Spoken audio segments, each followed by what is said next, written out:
This is Phil McCall from Connecticut. I wondered if you could comment on a subject I don't think you like to talk about very much, which is intrinsic value and the evolution over the past 10 or 12 years of going to off and on, but giving us in investments and then giving us the operating income and suggesting that might be a good guide to us. I find it extremely helpful. I'm not sure other people do when looking out the 20 years you're talking about, looking ahead on both those two parts. Any comments you might have, I'd surely appreciate. Yeah, well, the intrinsic value of Berkshire, like any other business, is based on the future amount of cash that can be expected to be delivered by the business between now and Judgment Day, discounted back at the proper rate. Now, that's pretty nebulous.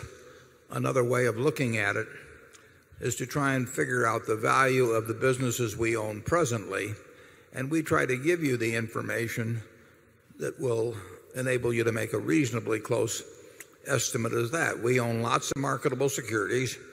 It's probably safe to say that they are worth more or less what they are carried for. And then we own a number of operating businesses, and we try to give you the figures on those businesses that are the figures that we use in making our own judgments about the value of those businesses. Now, that tells you what we have today and more or less what it's worth.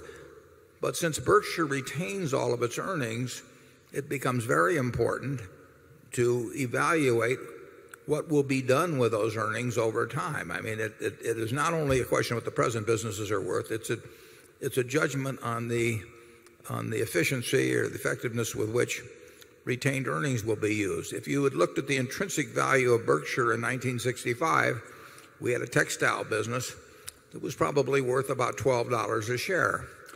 But that was not the only part of the equation, because we intended to use any cash generated to try and buy into better businesses than we had, and we were fortunate enough to be able to buy in the insurance business in 1967 and build on that. So it was not only a combination of the business we had, but the skill with which retained earnings would be used that determined what the present value actually should have been at Berkshire going back that far. It's the same situation today. We will put to work billions and billions of dollars this year, next year, the year after. If we put that to work effectively, each dollar has a greater present value than a dollar has simply in cash or distributed. If we do it ineffectively, it has a value of something less. The businesses today, we have, whatever the figure is in the annual report, roughly $80,000 in marketable securities. If our insurance business breaks even, that $80,000 is free to us in terms of using it. And we have a group of operating businesses, and we show their earnings in the report, and we're going to try and add to those, and they'll try to add to their earnings. But if Charlie and I were each right now to write down on a piece of paper what we think the intrinsic value of Berkshire is, our figures would not be the same. They'd be reasonably close. And I think with that, I'll turn it over to Charlie. Yeah, what's hard to judge at Berkshire is the likelihood that you'll have anything like the past to look forward to in the future. Berkshire has gotten very extreme in terms of investment results. In fact, it's gotten so extreme that it's hard to think of another similar precedent in the history of the world. And the balance sheet is gross considering the small beginnings of the place. Now, what on earth has caused this extreme record to go on for such a very long time? I would argue that the young man who was reading everything he could read when he was 10 years old became a learning machine, and he got a lot of power early, and then he got a very long run when he kept learning. If Warren had not been learning all the while, I'm telling you, having watched the process closely, the record would be a pale shadow of what it is. And Warren has improved since he passed the retirement age of man. In other words, in this field at least, you can improve when you're old. Now, most people don't even try and create that kind of a record. They pass power from one 65-year-old to one 59-year-old and then do it over and over again. But you get an enormous advantage from practice in this field. And so what happened accidentally in the case of Warren has helped you shareholders greatly because you had this long run with power extremely concentrated and with the man holding the power being a ferocious learner. Our system ought to be more copied than it is. This idea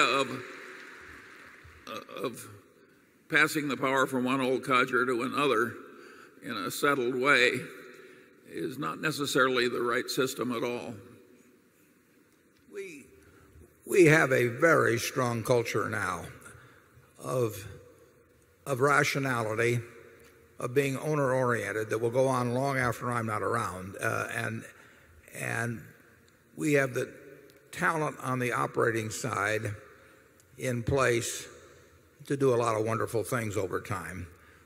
We will need in capital allocation to keep doing intelligent things. We won't get to do brilliant things because you don't get to do brilliant things with the kind of sums we're talking about. Maybe once in a blue moon something, you'll get a chance. But we will need somebody that never does it, basically doesn't do any dumb things and occasionally does something that's reasonably good.